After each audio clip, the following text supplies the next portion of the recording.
Sa mga nag-iisip naman ng handa sa Noche Buena pero nagtitipid, pwedeng sumubok ng mga alternatibong sangkap para makamenos.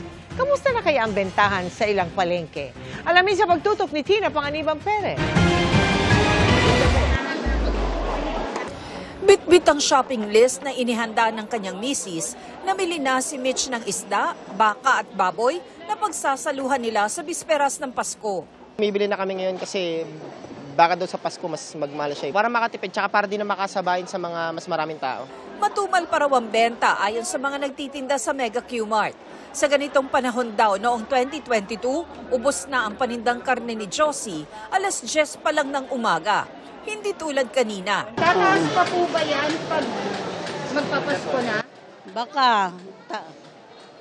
5 piso lang naman tinataas namin. Kahit hindi na kami kumita, basta maubos lang yung paninda. Nag-abiso na rin daw ang supplier ni Martin ng nakaambang taas presyo sa karneng baboy.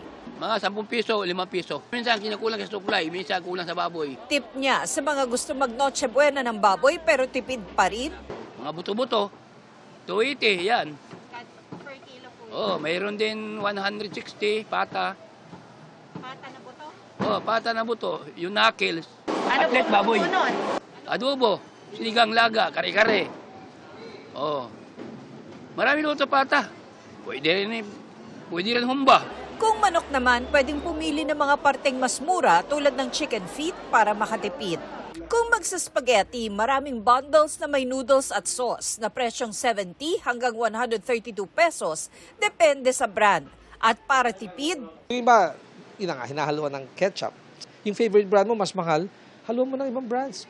o pwede namang ibang noodles na lang tulad ng pansit, sotanghon soup at iba pa. Japanese, no? Korean noodles. Be creative, swak sa budget. Makakamura rin sa mga produktong mas magaan ang timbang o sa mga nakasale dahil malapit nang mag-expire pero pwede pa. When you say expired, di naman nakakapatay ng tao. Not in best quality, best state, di ba? Pero pwede inumin. Inaasahang mas maraming mamimili sa weekend.